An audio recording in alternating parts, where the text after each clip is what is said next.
my God.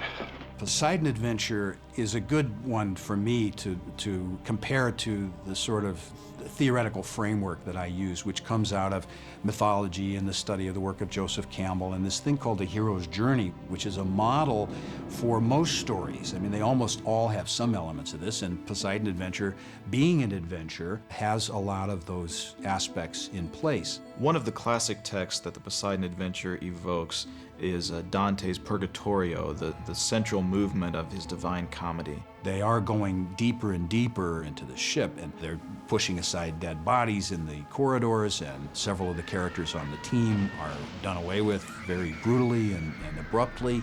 So it's showing you, as Dante's Inferno does, all the bad things that can happen to you on the journey of life. The tidal wave literally turns the world upside down. And these people are now in a race to survive, in a struggle to survive. And the metaphor is clear, you know, who deserves to die, who does not. It's almost like a Pilgrim's Progress. The movie is sort of dividing the cast into those who are going to be like sheep and just go along with the conventional wisdom, but the movie is showing a way out, which is to accept the new doctrines of this new kind of religious leader. Pray for us, but don't do this! Climbing to another deck will kill you all! And sitting on our butts is not gonna help us either. Maybe by climbing out of here we can save ourselves.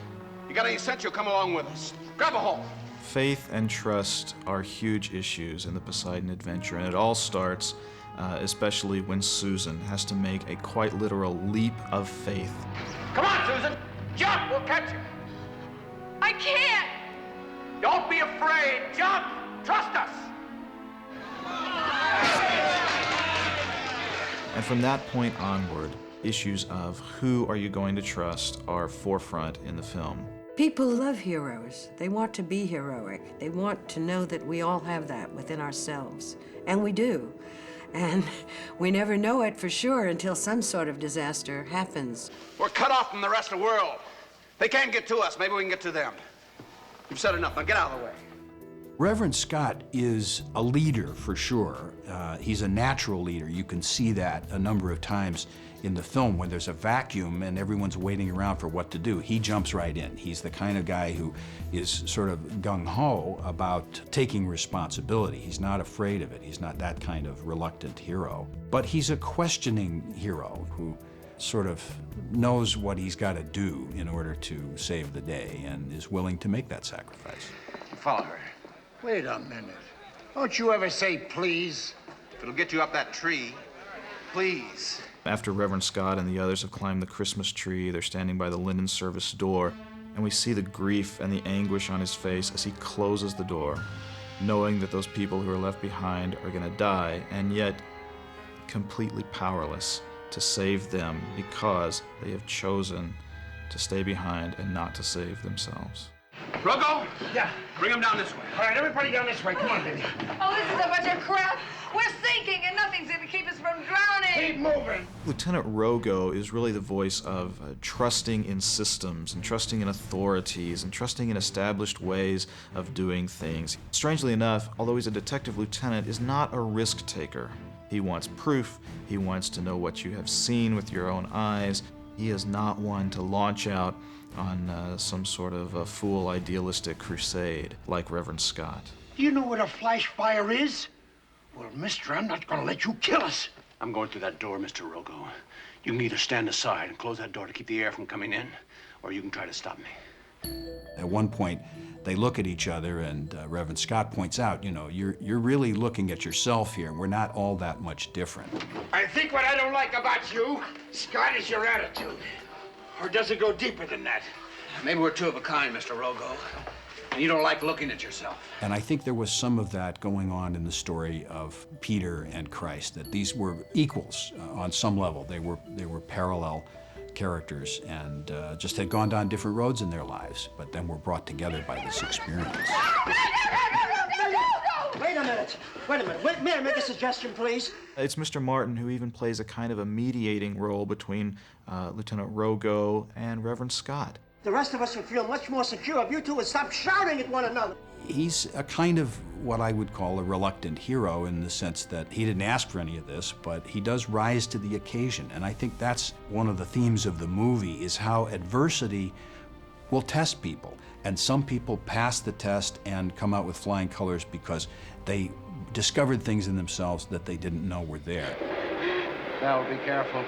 Now, you think I'm planning to be careless? The Rosens have an interesting part to play in all of this. In my mind, they represented this sort of Jewish tradition of the family, that was the value that got them through everything else. The Rosens really serve as a voice for the film's emphasis on life and on the very deep importance of human life. If any of us are saved, I hope it's those two children. They still have their whole lives in front of them. Stop giving our lives away. We're going to come out of this. All of us. And a little child shall lead them. There was a lot of emphasis on that in the film, that this young boy knows more because he's curious and because he has explored the workings of the ship. Look, kid, this isn't some toy boat in a bathtub, so you let us figure it out, huh? Now, I'm sorry, sir, but Charlie, the third engineer, he told me that back by the shafts, the hull was only 1 inch thick. He knows something, and some of the other characters don't want to accept that, but that's a little bit of wisdom from the Bible, that sometimes the innocence of children is stronger or more effective, more useful in survival terms than is the wisdom of the elders. help will be here. I'm staying right here. Oh, there he goes. That's my old man. Look, Linda. I wonder if Linda Rogo plays a kind of Mary Magdalene role in different ways in this film.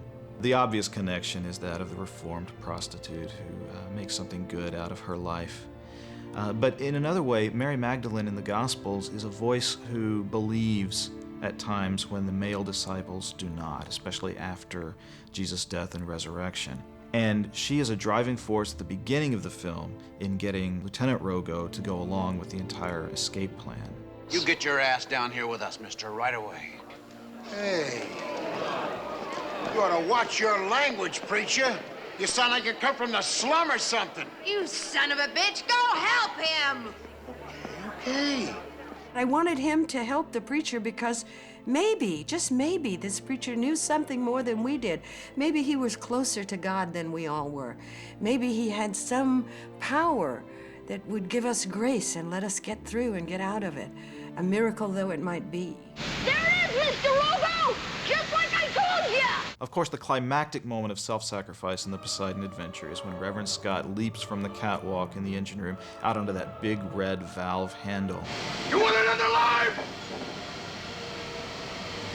Then take me!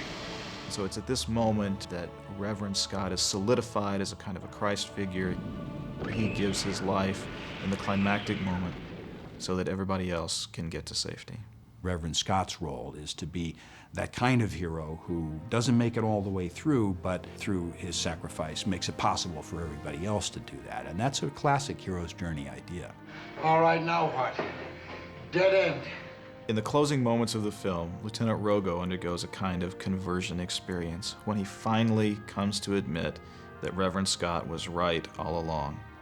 And there's a wonderful moment there where, after banging on the hull to attract their attention, Ernest Borgnine kind of stares up into the camera and literally sees the light as the blowtorch cuts through the hull. Oh, the preacher was right. That beautiful son of a bitch was right. The movie is part of the human potential movement, you could say, in the sense that it is encouraging us to dig a little deeper and to find out maybe some surprising powers that we might have. It seems to me that the religious themes in the Poseidon adventure cannot be accidental. There's just too much richness there, too much that's overt, and too much that seems to be woven into the very fabric of what the story is about for this to simply be coincidence. The movie was offering fresh sensations, and it was part of a whole trend at that time to try and shake the audience up a little bit. So it was really part of movie history.